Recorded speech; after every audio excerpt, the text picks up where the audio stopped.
They kill philosophers, don't they?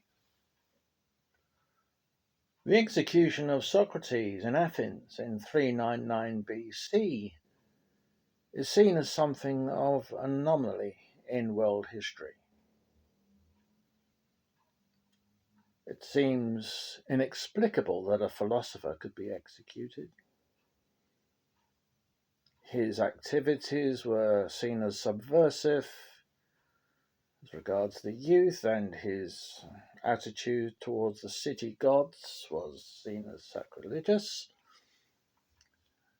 And yet, his execution was peculiarly self-inflicted. He seemed to want to be put to death as a martyr for the cause of philosophy. But nonetheless, the hemlock was administered and the philosopher was executed by the Athenian state. State executions of philosophers are rare. In fact, Socrates alone seems to wear that mantle. And philosophy students down through the ages have expressed dismay and puzzlement that a philosopher could be put to death in such a way by the state. Surely the philosopher is not a dangerous actor against the state in the way that political figures are, terrorists are, people who commit actual physical harm. How could a philosopher be held culpable for revolutions or murders or wars or disruptions or desecrations? The philosopher, after all, is a thinker. And so we come to the modern age, and Nietzsche turns this on its head and says that he is not a man, he is dynamite. And referring there, of course, to the anarchists of his day who were throwing bombs and killing princes. Very dangerous time. And as a philosopher, he saw himself as being a kind of a dangerous, if not an anarchist, for he surely detested anarchism, but very much as an antichrist. A philosopher so dangerous that a discreet veil of silence was drawn over his work in his day, and he was not taken by the state, but rather by madness. And so, even Nietzsche was not killed by the state. And so, today, philosophy students, philosophy professors regard the death of and the execution of Socrates as something of a one-off, almost as a symbolic gesture in the history of Western philosophy. And yet, they must know that in 1946, a German philosopher was executed by the state. His name, Alfred Rosenberg, and his crime was waging aggressive war and stealing artifacts and so on and so forth in the Nazi regime. But let's not forget that his accusers and his condemners and his executors, who were all one and the same, were, in order of infamy, the British Empire, an empire which had fleeced Africa, India, and other parts of the world, whose British Museum contains stolen artifacts and a country which had waged aggressive war on more other countries than any other country had in the world.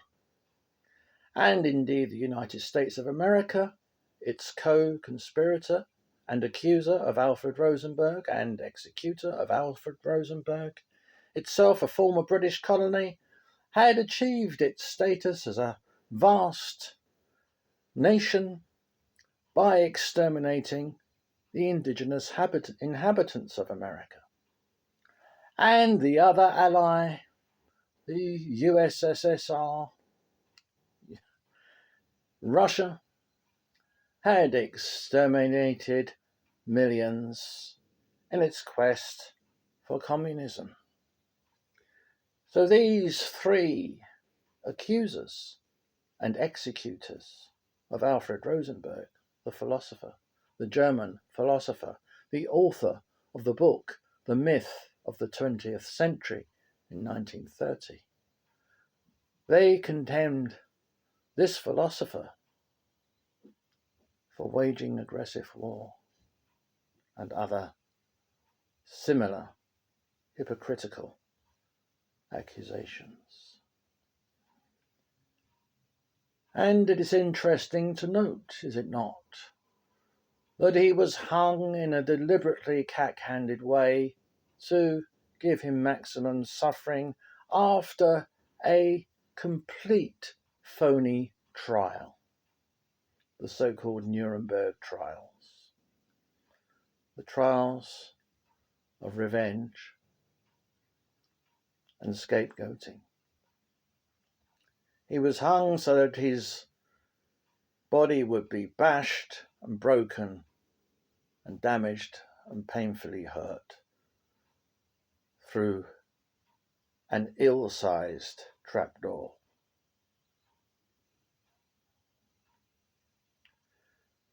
This was carried out by the so-called moral victors at Nuremberg. And what does this relate to in terms of Nietzsche? Well, of course, Rosenberg was greatly influenced by Nietzsche and gave speeches at the Nietzsche Archive on the anniversary of Nietzsche's birthday, and his work, The Myth of the 20th Century, has many Nietzschean concepts within it. Indeed, he takes certain concepts of Nietzsche further, creating ideas like the race soul and so forth. But what is most chilling about the execution of Rosenberg, no less chilling than the execution of Socrates, was that the date of the execution was to be the 15th of October, the birthday of Nietzsche. He was actually executed in the very early hours of the 16th of October, about 1 o'clock in the morning, but the intention was, of course, to execute him on the 15th. Delays were caused by Goering's suicide, as Goering too was intended for the gallows. So we know that the date of Rosenberg's execution was meant to be the 15th, and for all intents and purposes, it was the 15th. They just overran. And so, as with many things in this dark world of conspiracy, the conspirators always mark their work by dates and symbols.